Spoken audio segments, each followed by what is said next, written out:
Well, good afternoon. Thank you so much for joining us this afternoon. Today's class is about VA loans and real estate, helping our VA clients when they are purchasing their first home, second, third, and so on. So I'm Tonya Sample. I'm with New American Funding. I have been in the mortgage origination field for 12 years. With New American Funding for, oh goodness, a little over 2, I suppose. And with me today, I have Tam, and Tam is a local real estate professional, business owner, and mom and military and all the things. So anyway, so with that, we're going to go ahead and get started here. Let's see if I can play my slideshow. So here's a little bit about Tam, and I'll let her jump in here as well. But I just kind of, if you want to go through your history and kind of where you are. And yeah, I just want to say thank you guys for taking the time to hop on here and learn more about working with the military, working with VA home loans. But sometimes the VA home loan isn't always the best option. Most of the time, I think it is, but sometimes it's not. And so we'll get a little bit about like how can you work with military no matter what they're using, because it's something you should really have as a part of your business plan. Yep. And you get to help people that have served our country, so we get to kind of serve them. And the VA home loan is one of the best things that we've earned. So shortly about myself, I'm a licensed real estate agent. I run the North Home team here out of Keller Williams, Lake Minnetonka, and big time military advocate, of course. I spent 7 years as an enlisted medic. I joined when I was 17 back in 2003, so post 9/11. And I've used my VA home loan multiple times. I work with the military, of course, quite a bit. And I am happy to be a resource for any agents out there. If you have questions, if you're working with a military person, or how do you want to add it to your business plan, or how do you write an offer for a VA home loan, we're going to talk about that today. But if you guys have questions about a specific house, anything like that, feel free to call me, text me, email me, DM me anytime. Yeah. And we're really going to cover obviously the loan side and some things that the VA loan offers, as well as property conditions. We're going to talk about contracts. Tam's going to share with us some conversations and how we can help get these offers accepted and that negotiation piece of it. So, so we will just go ahead and we're going to jump into the loan side. So as far as, oh, you know what, these are the fun facts. So, you know, you shared some fun facts with me about the VA loans. Yeah. And do you want to go ahead and go through these with people? Sure. I know there's probably some other ones too that you could share. Yeah, I wish I knew the exact number, because the one that I couldn't find right away is the buying power of the military. So 10% of loans are VA loans, but that number does not include the number of military people who don't use their VA loan benefit. So yep. We live in a state that does not have an active duty base, or not like the ones you think of. So we're very much National Guard based, but the shape of our military is changing. The shape of our veterans are changing. This newer generation, we have in-country deployments that we're not used to seeing, where my generation was, you know, Iraqi and Afghan war eras. So we have a lot more veterans than you think in the state of Minnesota. Our National Guard and our reserve troops have been deployed a lot over the last 20 years, 15 years especially. So there's a lot more than you think. You know, I think they say 1 in 5 could probably be a VA loan, but are not used. So the VA loan has gotten better in its usage. There's more advocacy out there for it. But we definitely need it here in Minnesota, because we just don't have the same resources that you do with active military bases. But the veterans are definitely there, because oftentimes when someone comes out of active service, they go back home, you know, and home is Minnesota for a lot of them. They go back to where their family is. So you'd be surprised that even though we don't have an active base, that there's lots of them here. So I wanted to touch on, over $45 billion in VA loans last year. That's just loan amounts, guys. We know that that's not purchase price. That's just loan amounts, right? With the VA loan. Question for you too. So, were you in real estate when you purchased your first home? No, you were not. Okay. So Tam, did you know about the VA loan option before you ever sat down with the lender? Kind of a little bit about it. Yeah. Okay. So I was renting a place, and they, you know, back in 2010, they were getting foreclosed on, and I had heard somewhere, maybe because I was paying attention to my benefits, I was like, I think I have this thing, but not sure what it is, right? Yeah. And of course I went online because I'm a millennial, and I found somebody online. you know, and then that's part of why I probably got into real estate, because it worked, but it didn't work great. So I didn't have a local person. I wish I did, but I did not. I was not, I didn't know what I was doing. I just knew a little bit of something. Right. Well, and the reason I ask that too is when I sit down with vets and find out that they do have military background, I'll ask those questions of, you know, are you interested in using your VA benefits? And sometimes it's no, or I don't know. And so just being an educator on that side to share those options with them and what those numbers may look like is super helpful. And I found a lot of people don't know exactly what they have. So yeah, I didn't. Yeah, I think one of the biggest things that will come away from this is that ask the question, just ask, have you ever been in the military? Or has anyone you're directly related to, like an immediate family member, died in service to the military? Those would be good questions. If anything, just ask if they've ever been in the military. The other ones I put up here though is that the military, so this is active or veteran populations, and I just say military service members, they have higher homeownership rates than the general population, and they have higher incomes. They generally tend to be more educated if they're active duty. And we're going to continue to see them be more educated with the younger populations that are coming in. So if they're active duty right now, they're definitely have higher levels of education and higher incomes. And it continues that way when they come out. So the reason I wanted to point that out on here, and they have higher marital rates, they just have a tendency to purchase. And then especially when they leave active duty, to plant roots because they haven't been able to, so they want to. So they're definitely going to be looking to buy homes. And there's this idea, and we'll talk more about that, is that the VA home loan isn't a great product, or maybe they're not as good of buyers. But I put these up here because the truth is, and the reality is that they're strong buyers and they have great homeownership rates. They definitely want to buy a house, they're motivated, and they make good money. Yep, exactly. And you know, something else I'm going to see, I don't know, Jim Camarada, are you on the call? If you are, will you unmute yourself? See if he's on here. I don't see him. So Jim Camarada, he is what is he? He serves on what board? What's the name? I mean, it's legal. Like the arbitration boards? I don't know. I feel like he would. I know he probably does. Anyway, so Jim may pop on later, but he was going to talk about Article 1 and our military folks in. I'm going to go ahead and trim that down. As far as you know, making sure that we're representing our clients properly whenever we go out. So there has been times that I've heard folks say, oh, you know, it's a VA loan, I don't want to look at that. You know, on the real estate side, simply because of, you know, maybe the appraisal, I'm concerned about appraisal problems, or I've heard it takes a long time to get a VA loan closed. And that's just not true. So there are standards with the appraisal. What? Oh, somebody's on. Is that Jim? Nope. Okay. So there are some standards whenever it comes to the appraisal side of things. And as far as closing times, it doesn't take longer to close on a VA. He's not there, is he? No. Okay. On the VA than it does another loan type. So some benefits. So the VA loans, they are a insured loan, and it is something that the VA buyer can come out with zero down. They don't have to not put anything down. They absolutely can if they want. I'm going to show some charts here in a little bit that just shows that breakdown of how their VA funding fee may change with their loan, depending on how much they want to put down. So along this slideshow, you're going to notice on the left-hand side, we do a little bit of myths and facts. And so VAs only have one chance to use their VA home loan benefit. And that's actually not true. So veterans can use their benefits multiple times. They do have a limited amount of benefit amount, but let's say that they were going to purchase their second or third home and they didn't have enough of that benefit available.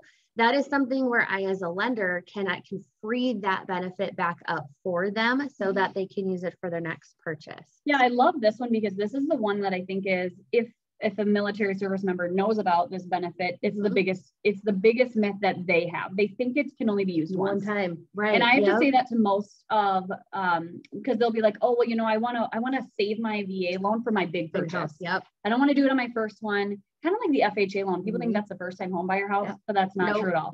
So I always tell them, like, well, we don't need to save it for your big house. We can use it now and we can use it then. We can use it then as well. You bet. So some benefits here, they don't have monthly mortgage insurance, even if they put zero down. Lower credit scores are okay. They may not have to have cash reserves and no asset or income maximums. So this also, because it's government based, the last point here is the short time frame after a major event. So if we've had a bankruptcy, foreclosure, or short sale, the VA loan is going to have one of the shorter periods of time to have to wait before you can purchase again. Now with this, let's say that we did have a foreclosure or short sale on a VA loan. That is where we would step in as the lender and we would help get those things freed up and resolved with the VA so that you can move forward with your next VA purchase and still continue to use those benefits. Yeah, I think when people see these, or us that are in the industry see the benefits of this VA home loan, but the reality is that these definitely exist. Was this me when I was 24 buying my first house unexpectedly, and then 6 weeks later I was in my house from deciding I was going to buy one? These were all me minus the bottom one. I mean, major event, I had a baby and my place was getting foreclosed on. I mean, that's kind of major, but the rest of those were really me. I was out of college. I didn't have cash reserves. I had a young baby, you know, so those were me. Of course, now when I use my VA home loan to buy my last house, they weren't me, right? So I think sometimes people will see these benefits because the whole idea is that everybody involved with working with a military service member wants to get them in. That's why they allow lower credit scores. You're going to have to write a letter. I mean, I sure did. Just explaining my life. Yep. I'm 24. And I've made bad decisions at 21. I don't know. So, you know, been there. Yeah. But for like we said, the majority of these VA home buyers, especially if they're veterans, this really isn't them, but these are benefits of the loan. Yeah. They have lower qualifications because they just want to get the veteran in there, but that doesn't necessarily mean that's most of the buyers out there in the market. Right. Exactly. And when you use a VA loan, it doesn't have to just be for a purchase. You can actually use it for your refinancing as well. So as far as no max loan amount, so this is new, right? So this is not brand new. Oh. You can actually use your VA benefits to get a jumbo loan, which is pretty cool. So there are different max loan amounts, but once you step into that jumbo arena, things change a little bit on the VA. So it's not going to be 100% financing, but it's still way more attractive than those non-conforming loan options anyway. So, and the interest rates are way better. So as far as getting the seller to pay any contributions to closing costs, that's absolutely acceptable. And I'm going to go through that a little bit later. Low interest rates, because it's a government loan. This is even a better interest rate than an FHA. So that's pretty great.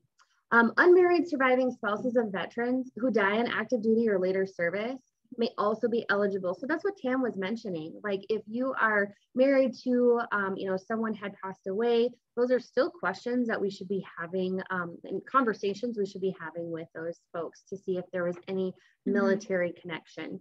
So that's a really interesting one because the largest population, I've had so many conversations with Vietnam era, right? They're in their late 60s. So many of them have never owned a home. They've rented their entire lives.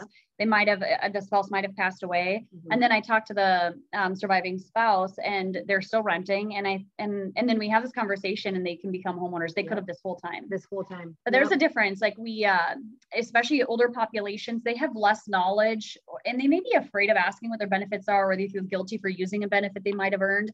That's why it's important to ask these questions and to have the conversations because they may not want to bring it up themselves. Yeah, and to your point too, I've even had conversations. There's a generation where when we say, do you know about the VA benefits? Sometimes there's a little bit of pushback on that too, just because maybe during some medical or something, they maybe didn't have a great experience with their filing and things. And so they don't realize that they don't even have to do anything. Like we take care of all of the getting the certificate of eligibility and things for them.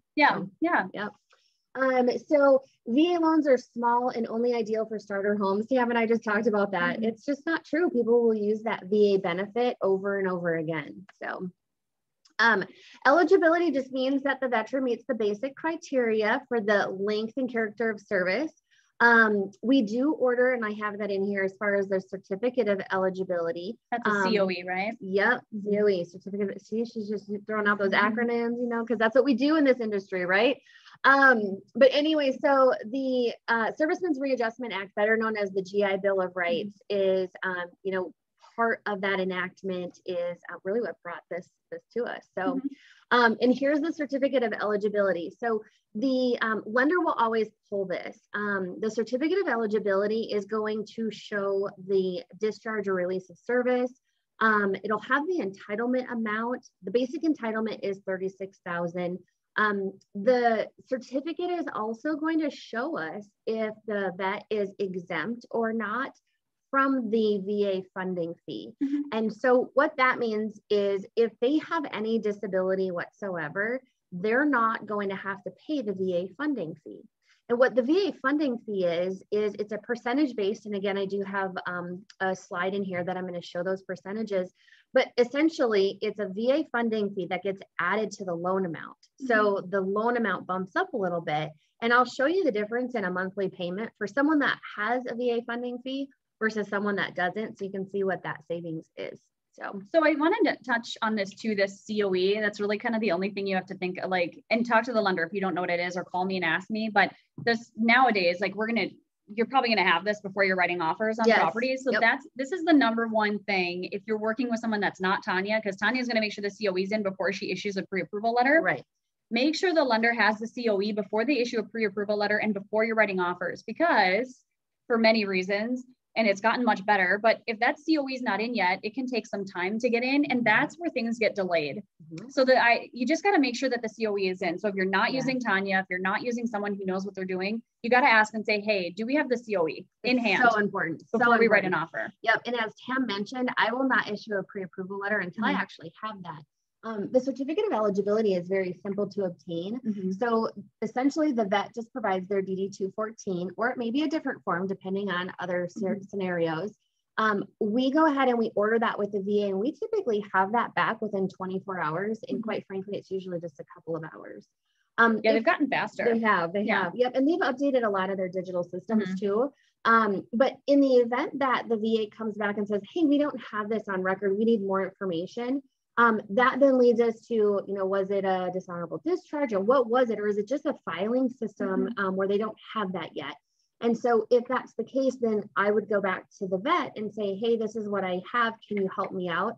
They may just need to apply for something, send a form in, send it to me, whatever the case may be. So it's pretty simple, and we do really help walk them through that process so they don't have to do a whole lot. So. Yeah, I do want to mention too, we're using the word veteran because it's the VA loan. However, active military members and military members who are still in, because I was still in the National Guard when I got my first VA loan. So I'd been in for 6 years though. So that's kind of the mark. If you've been in for 6 years on the National Guard or Reserve side of things, and you haven't been on a deployment or any major large training, because we count days of service in the National Guard and Reserve, and you need a certain number of them. So some people are eligible a lot faster. Yes.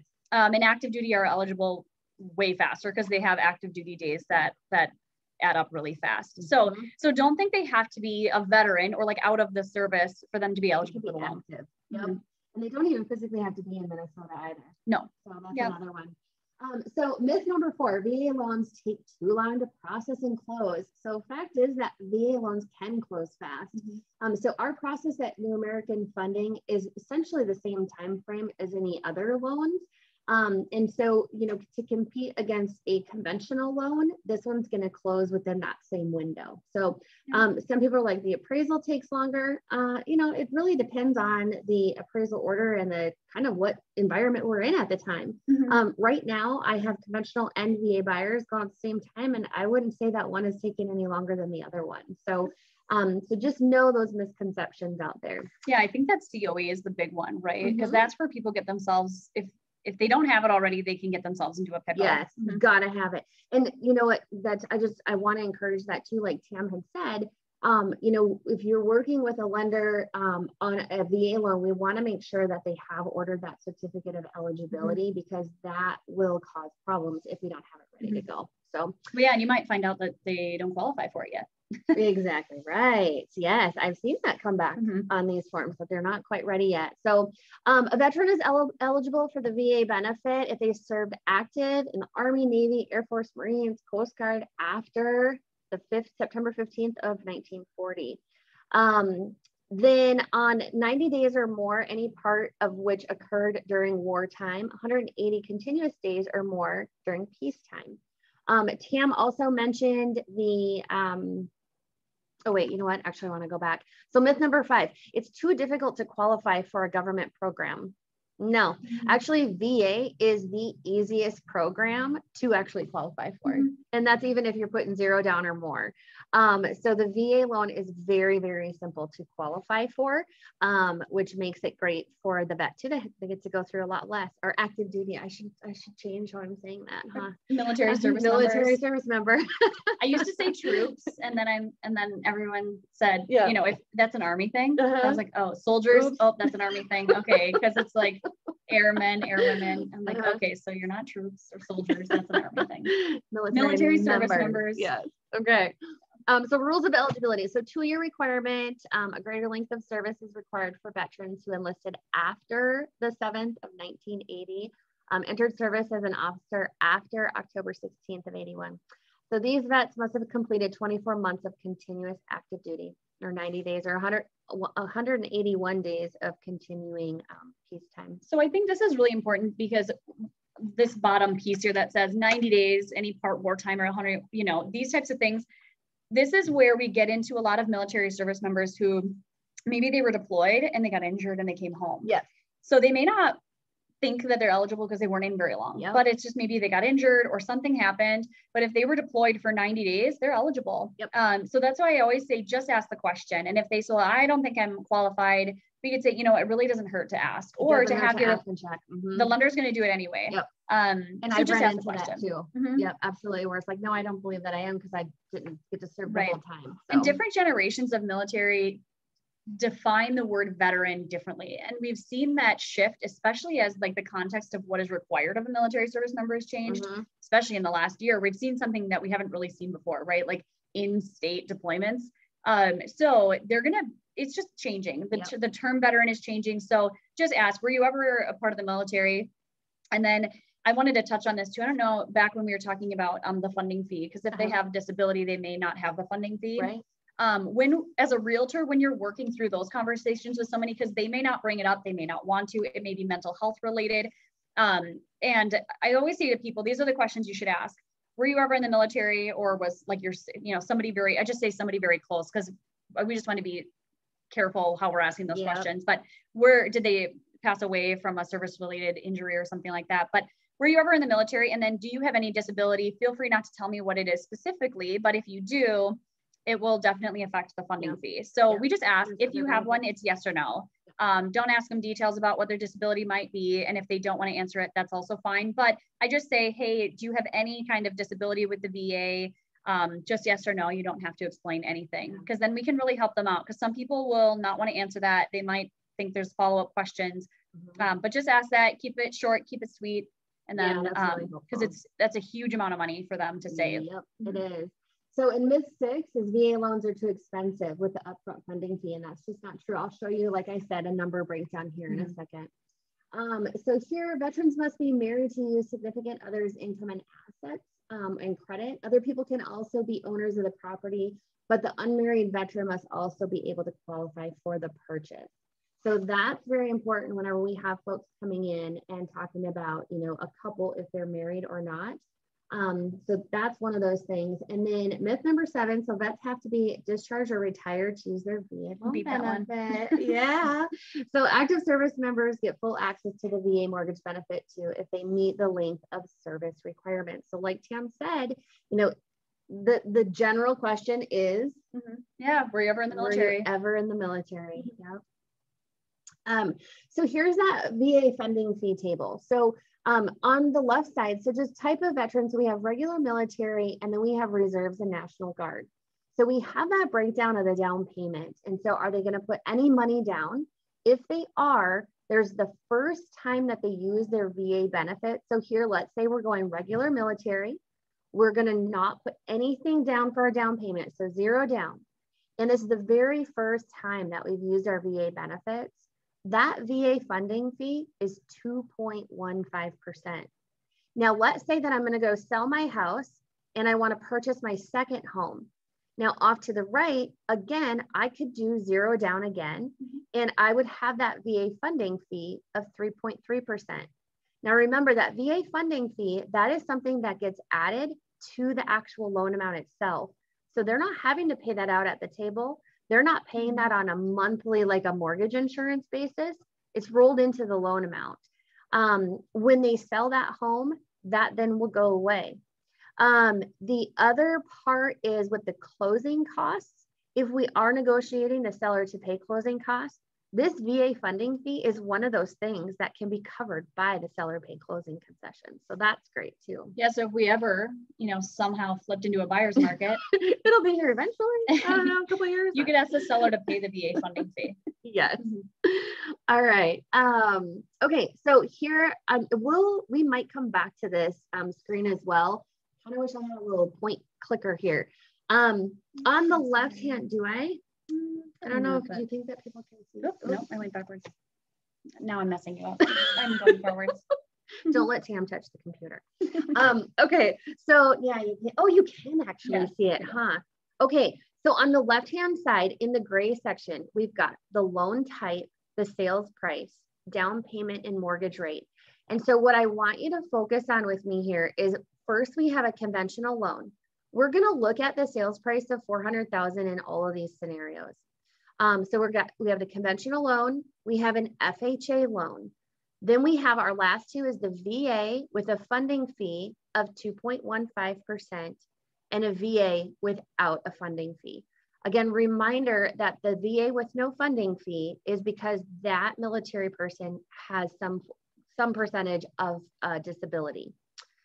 Same sales price, down payment, the conventional has a minimum down payment of 3%. FHA is a minimum of 3.5%. VA, we went with the 0% down.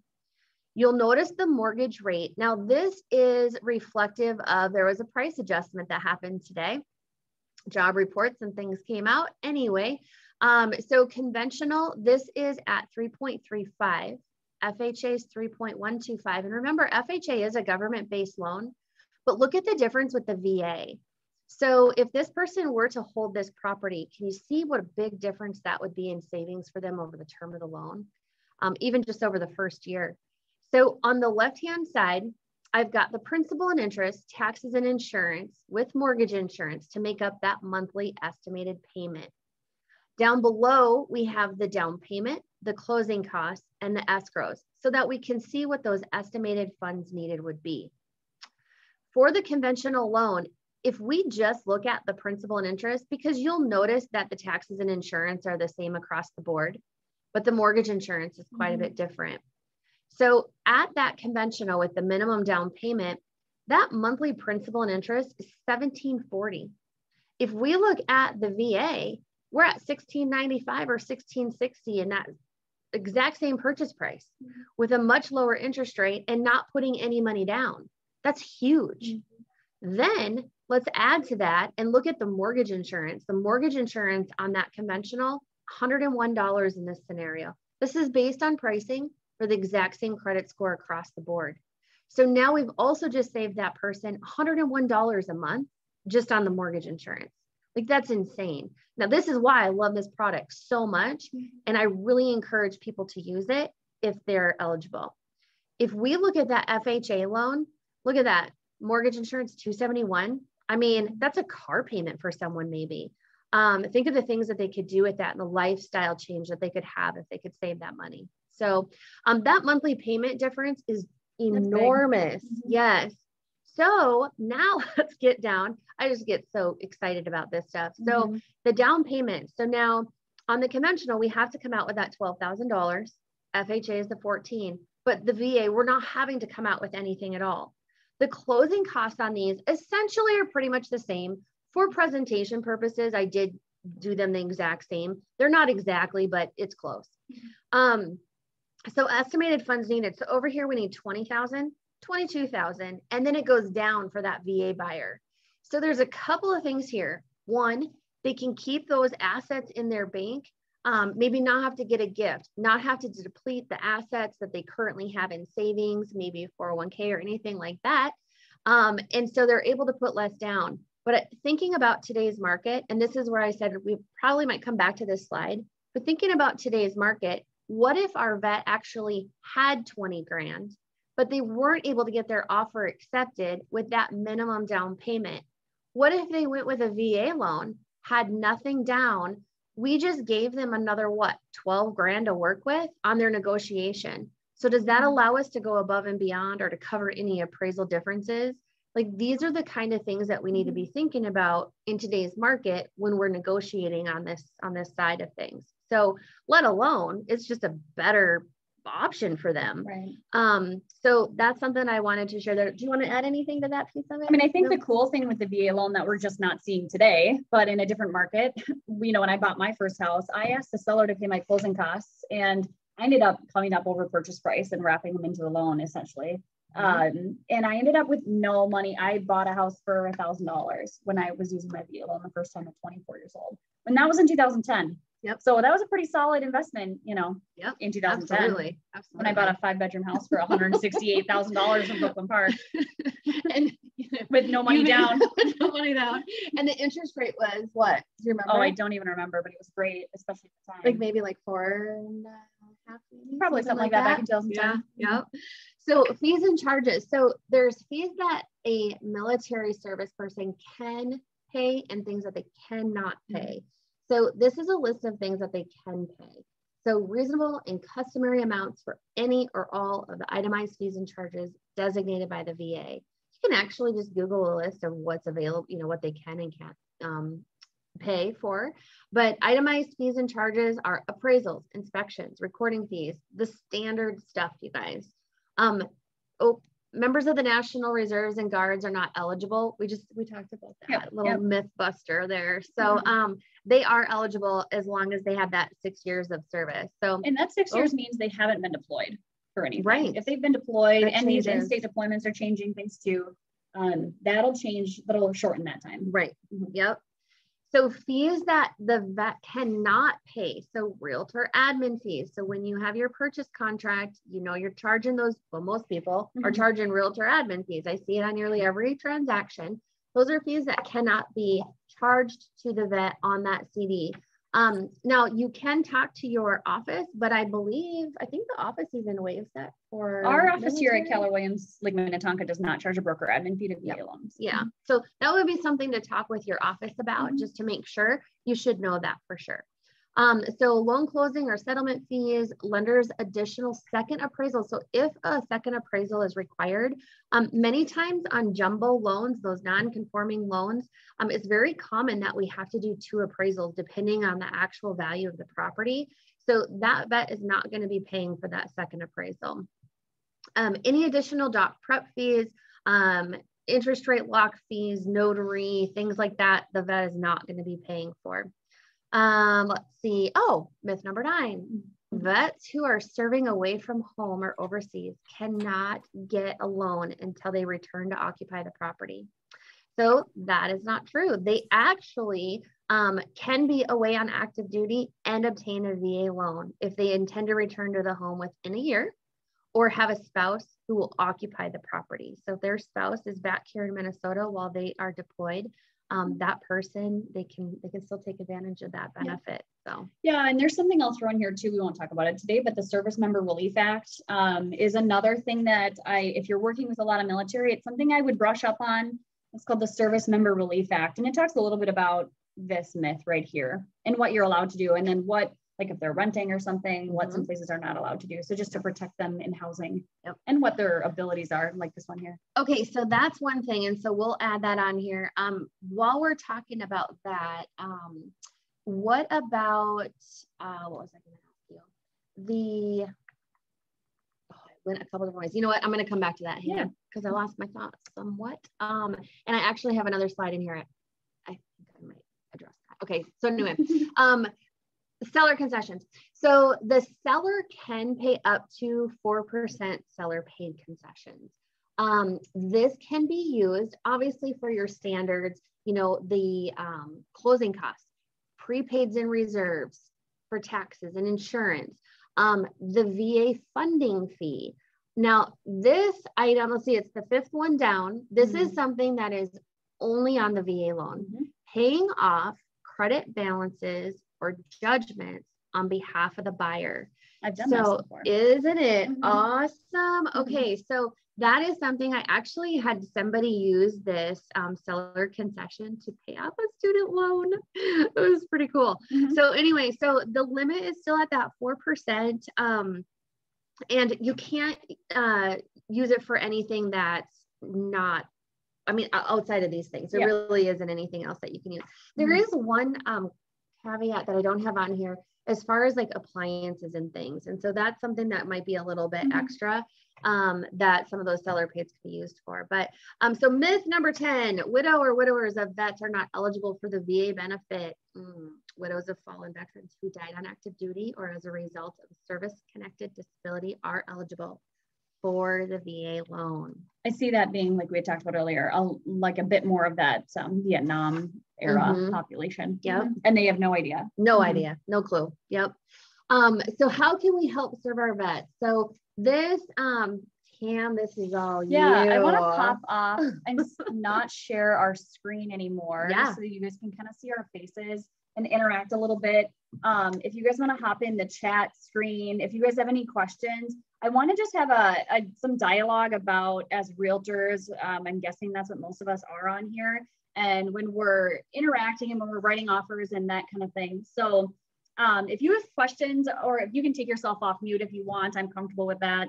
Or, hop in the chat box and ask questions. But we've talked a little bit about some of these things, but I wanted to take some time and talk about how do we, add this to our business plan? Because if 10% of people are using VA loans, but even more than that are eligible, they're just not using it. You really need to add this to your business plan, right? Like if we want 10% more business, those are VA loans. So it's having the conversations. Where do we find those people? How do we get the offers accepted? I just want to touch on that. The biggest thing here is going to be communication when we're working with listing agents. So I want to dive right into what's in the market now, which is how do we get a VA loan offer accepted? And then if we have time, we can talk about like where do we find them and that kind of stuff. And I want to talk about the Tidewater or the appraisal thing, because those seem to be the big things when we're talking with listing agents. So it all starts with communicating with the listing agent. But to be able to communicate with the listing agent, we have to understand what we're talking about. So I think it's really important to make sure you're partnered up with a lender who's worked with a VA loan before, who feels confident in communicating with the listing agent. We have so many veterans who they call me because they've got like USAA or some thing that's been highly advertised, but and so a lot of the times businesses will market to veterans as if they're official, like military or or like government, but they're not. And they're not local, and we really need them in this market with it moving as fast as it is to be able to call the listing agent to support the conversation that you're going to have. So that's why I say reach out to me anytime if you guys are writing offers to say, okay, how do we talk to the listing agent? So the biggest thing is have the lender that's working with your veteran or your military service member, we should say, and just set the expectation that they're going to call the listing agent, because we're probably going to be in multiples. And we need to let them know, the listing agent, that this is a really strong buyer. They're using this benefit because it's a huge one and we've earned it. But they're actually a really strong buyer. They're just using this really great benefit that they have. And we want the lender to call. I will call, especially with a VA or military buyer in this market. I'll call before I go to the showing, just introduce myself, and I'll send an email to and just say, hey, I've got a military service member looking at the house. Just wanted to introduce myself. And then I'll call after the showing too. I know we do quite a bit of this, and if they don't answer, email them and then also text them. But I always say right away, hey, I've got a military service member. They're using this really great benefit they've earned. And they're a really solid buyer. And this is such a great product. And I've worked with them before. I have a team of people. I can be on your team. You can always call me, text me, email me, DM me, and say, we've got a team of people who worked with VA loans and these military buyers before, and we get them to closing nice and smooth. So it's reassuring the listing agent, because we've got a lot of turnover in our industry, that you're confident in your ability to close the military service member's file or the loan and get them to closing on time. So the biggest thing is just going to be is reassuring them. And it's the same thing that we talk about with objectives. It's just answer the objective before you get it, right? So I like to just let them know that it's a strong buyer. It's a great product. The lender will call you. We've worked with military service members before. You've checked the house when you went out to the showing for something that might come up on the appraisal. That is something that I'm glad that you just brought up. So the property itself, the appraisal side of things. That is something, as Tam mentioned, reassuring that listing agent that you have viewed that property and understand that the condition of the home it meets the VA eligibility rules. And I'll say also, whenever I reach out to the listing agent, just to let them know how solid our client is, sometimes that conversation can go a couple different ways. One is typically the VA buyers, as Tam had mentioned, we have high incomes, we have education, these things, and this person could easily qualify for a conventional loan. But it's super important for them to understand that the reason that we're not coming in as a conventional loan is because the VA loan is such a huge benefit and ginormous savings just in the interest rate alone. So whenever I can express those things to the listing agent, that helps them understand too, that it's not, oh, we just need government help and we're not putting down anything down, and so we're not a strong buyer. That's not true in most cases at all. So, so that's one piece of it. So as Tam mentioned, just having the lender reach out and have those conversations with the listing agent, very important.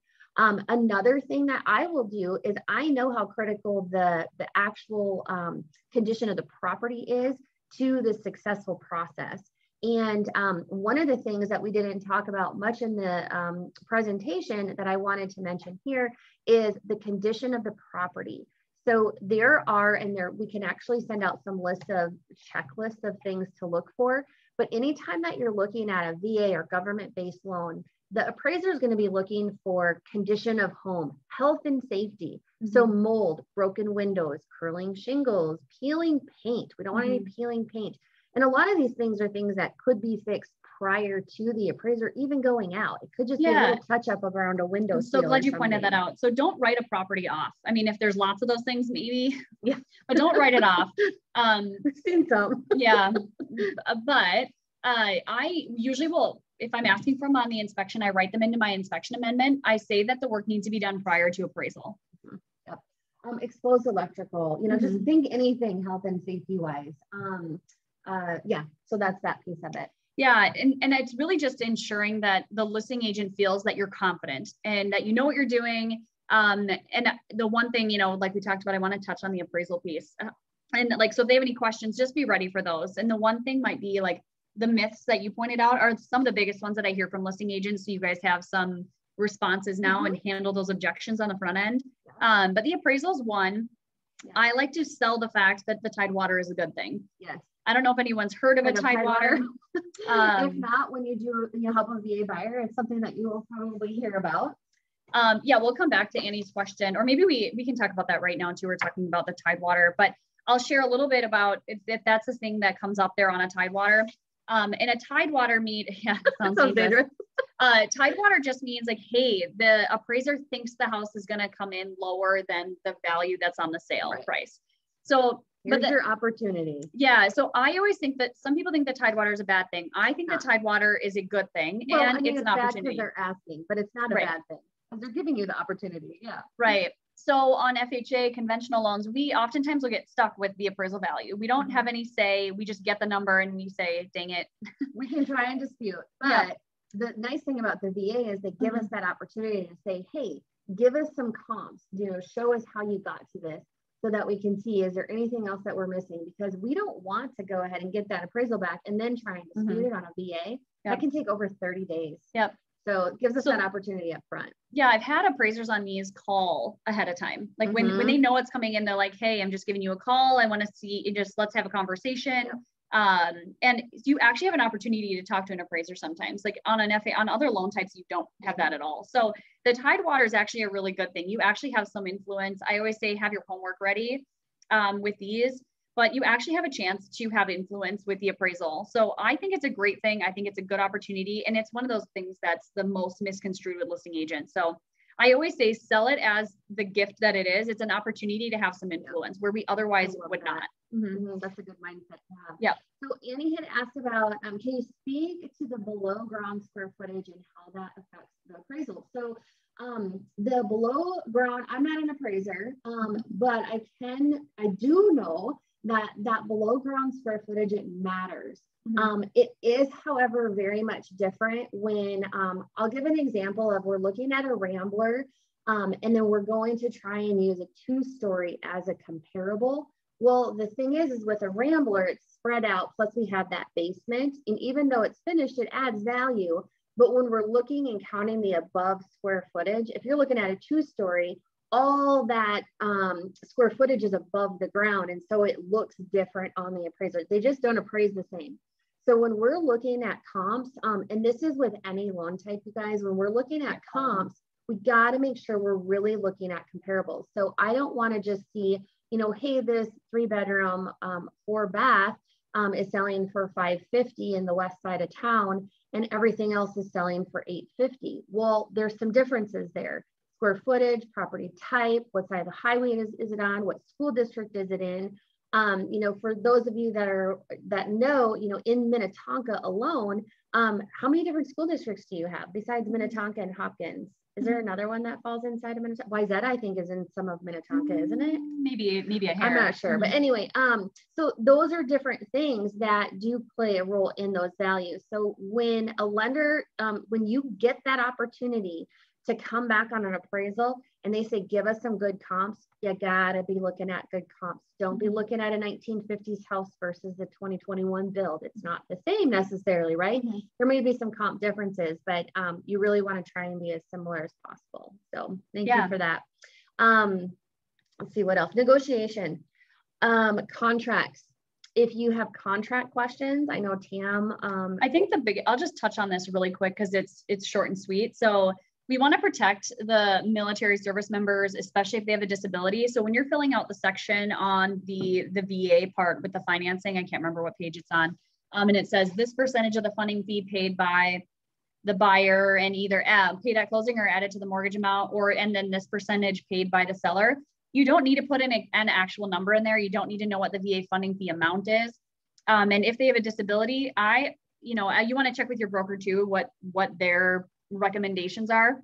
But to protect the military service member's disability status, we don't need to tell the seller that they have a disability and there's no funding fee.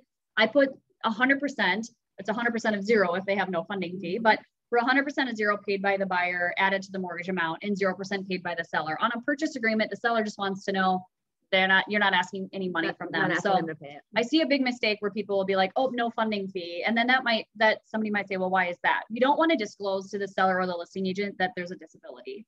And we may not even know the details, but that's how you protect those things. So that's how I am often writing them anyway, is 100% and 0%. I just do them as percentages. Don't try to put a dollar amount in there when you're filling those out. So that's kind of the big one there in terms of contracts with the military service member stuff. But do you guys have any questions about military service members, about the VA loan, anything like that? If a VA buyer is looking for a fixer-upper type home, is that doable? Would it get complicated with appraisal standards, condition of property? So I will share with you one thing that I've recently, I've seen a lot of uptick in the loans that I'm doing around that. So renovation loans are out there. One of the things that I'm seeing with buyers that are wanting to take advantage of the VA and purchase a fixer-upper as their primary, we are doing a construction renovation style loan. So they're purchasing the home with that. And then once that renovation piece is completed, then we're coming in with the VA loan at the end of that. And that's a really good, easy, cost-effective way to keep the process moving quickly, especially in this market, for that VA buyer to purchase that fixer-upper and make all of those pieces happen together. So that's great question. So that's Tonya's version. I'll give you my version. Yeah, go for it. So when I'm talking to my friends, I say, okay, great. Because all of us realtors, we hear these things, right? I say, because with the VA loan, you have to move into it. So it has to be in good enough condition for you to live in it. It has to be your primary residence as the veteran or the military service member. So you can have a fixer-up home, but it can't be major safety hazard issues that would otherwise flag on the appraisal. So if it's like cosmetic updates, it's like that weird 70s shaggy carpet, that's totally cool. Fine. Like we can do that, paint, cosmetic, appliances, all that jazz, but we can't. But actual rehab, no. Like not, because you're going to run into safety hazard issues. So yeah, they can definitely have a fixer up, but we're going to look for good bones and cosmetic issues because they got to live with that 70s shag carpet. So that's my answer to them Yeah, on cool. that one. And Terry had asked if this will be on the KWPR site. So maybe. I think so. We'll go with that. Unfinished being basements recorded, so it'll be available. Yeah. Thanks, Mary. Yeah, unfinished basements. Yes, unfinished basements are fine. Yep, that's absolutely okay. And you don't have to have appliances in the property either. Is the PMI requirement different for VA? Terry asked. Yes. So VA loans actually do not have monthly mortgage insurance. There's two different. One is it's the VA funding fee. And so we did cover that in the slideshow, so I can circle back with you on that. And we'll just send you that information, Terry, so that you have it. But yeah, good question. I won't ask any more questions. I think they're probably all answered. So you're funny. So you guys, some of the things that I'm seeing as far as negotiations right now, because I think, conventional cash obviously is always, wins everything. Conventional is next. And the VA, the FHA, or the rural kind of end up being on the back burner, depending on the area that you're in. And so with the VA loan, I just had a client that and this happens most of the time, they could easily qualify for a conventional loan. Mm-hmm. And it really just comes down to the savings that they are going to get, the advantage that they have on the VA side. The property itself, the condition of the property has to be eligible for VA. And it just comes down to health and safety. We don't care about cosmetics. Yeah. It's health and safety. And so if we can get it there and the seller agrees, it's a great product. When I showed the numbers, can we go back to the number screen? When I showed the numbers on the conventional versus the VA, in today's market, this could be another one of those things where, let us go back. It's going to fly. So this could be another one of those things where if we have, let's say that we have an appraisal contingency in there, or, if we go conventional, we need to have seller paid. This VA loan also helps that conversation where now we have potentially extra money. So, hey, Mr. Seller, I don't want you to pay my closing costs for me. I'll cover them myself. If that appraisal comes in, $10,000 too low, I'll cover that myself. So these are really strategies that can help that negotiation piece as well. Yeah, I think that's a really good point to make. Is like, obviously, if your buyer's comfortable with whatever you're sharing, you can write in appraisal guarantees you have this appraisal clause, but that doesn't mean the veteran or the military service member can't pay the difference if the appraisal is low. You can. And they just have to, even though there's forms that have to be filled out and you have the PA amendment, whatever, PA contract, the veteran actually only has to write a letter of explanation that I understand I'm paying this much dollar amount in addition to for this appraisal, and I'm okay with that. It's just a letter of explanation. The VA just wants to make triple sure that they're okay with that. But like Tonya's saying though, like using the VA home loan versus the conventional loan opens up more cash reserves for them to be able to make up the difference.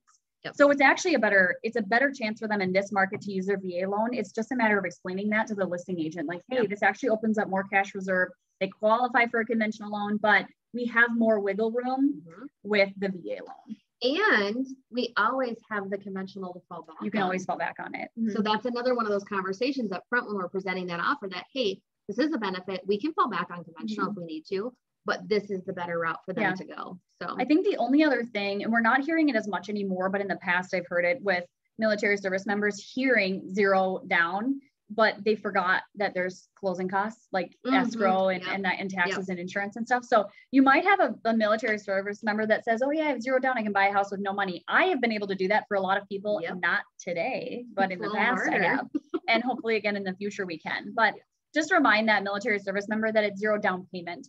Like you may still need, you can get it gifted just like everything else, but it's not a totally 0 down unless we can negotiate it in. And right now we're just having a hard time with that. So, So again, you guys, thanks for joining us. This is one of our favorite programs. Mine for sure. I absolutely love this loan program. It's fantastic. It's a great savings for our military service people. And it's a good thing to be able to share. And I highly encourage you. Oh, that was the other thing I was going to ask. Designations. So there's additional designations that you can get. What are those?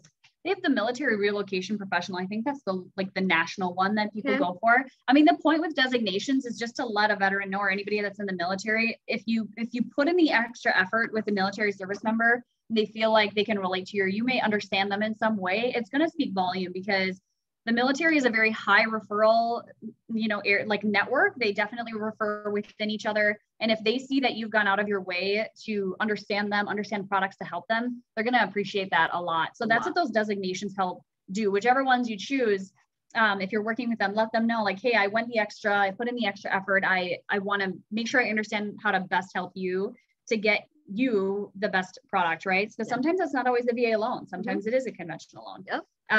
But it's really just saying, I want to do what's best for you, the client, and the military service member. So you can be a homeowner. That's what they signed up for. It's the American dream, right? Well, good. So you guys, our contact information is over here in the chat. And if you would like some help doing any kind of marketing for this program, certainly reach out to me, reach out to Mary, and we can help you with that. Tam is here as well as an awesome resource.